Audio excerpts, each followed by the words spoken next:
प्रजापति दक्ष के महल की शान के बीच सती हरी भरी बागों में असीम आनंद के साथ नृत्य करती है।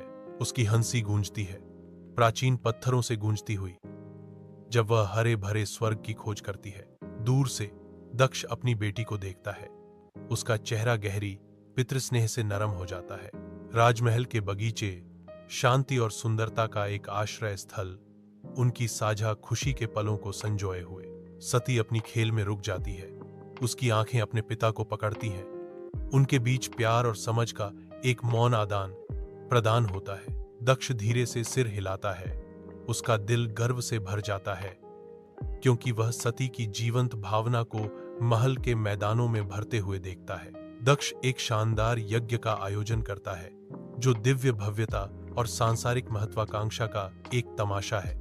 देवता और शिगण दक्ष के भव्य आयोजन में एकत्रित होते हैं, इस बात से अनजान कि यह कितना विवाद उत्पन्न करेगा। इसके विपरीत शिव और सती बिना बुलाए पवित्र सभा से बाहर रहते हैं। सती को जानबूझकर बाहर करने का पता चलता है। अपमान की गंभीरता से उसका चेहरा पीला पड़ जाता है। उसका संयम टूट जाता है। सती विश्वासघात के भार से ढह जाती है।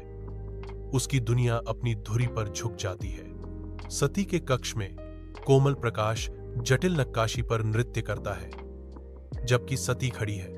उसकी निगाहें भगवान शिव की ओर खींची जाती हैं। उसकी आवाज लालसा से भरी चुप्पी तोड़ती है।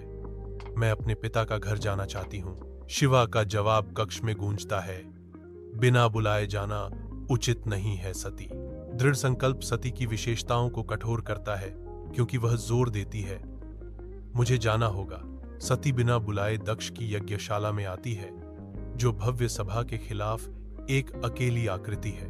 वह आगे बढ़ती है, जिसका सामना स्पष्ट ठंडक और एकत्रित मेहमानों की असहनीय निगाहों से होता है। दक्ष ने उसे फटकारा।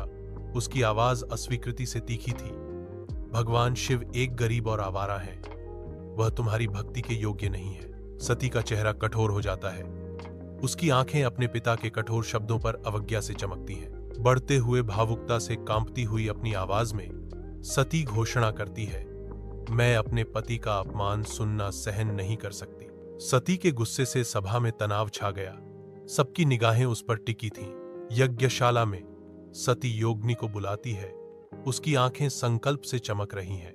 सती के चारों ओर ज्वालाएं भड़क उठती हैं, जो उसे दिव्य अग्नि की प्रचंड लपटों में भस्म कर देती हैं। यज्ञशाला में दर्शकों के सामने सती के बलिदान को देखकर दहशत की लहर दौड़ जाती है। सती के आत्मदाह की खबर भगवान शिव तक पहुंचती है, जिससे उनके भीतर क्रोध का तूफान भड़क उठता है। भगवान शिव का चेहरा दुहक और क्रोध से विकृत हो जाता है। एक देवता का क्रोध प्रकट होता है। प्रभु शिव के क्रोध से हवा भी कांप रही है।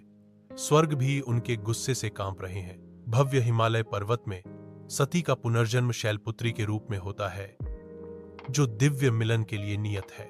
अटल संकल्प से प्रेरित होकर वह गहन तपस्या के मार्ग पर निकलती है। उसकी दृढ़ता उज्ज्वल है, जो भगवान शिव के साथ पुनर्मिलन की एकमात्र इच्छा से प्रेरित है।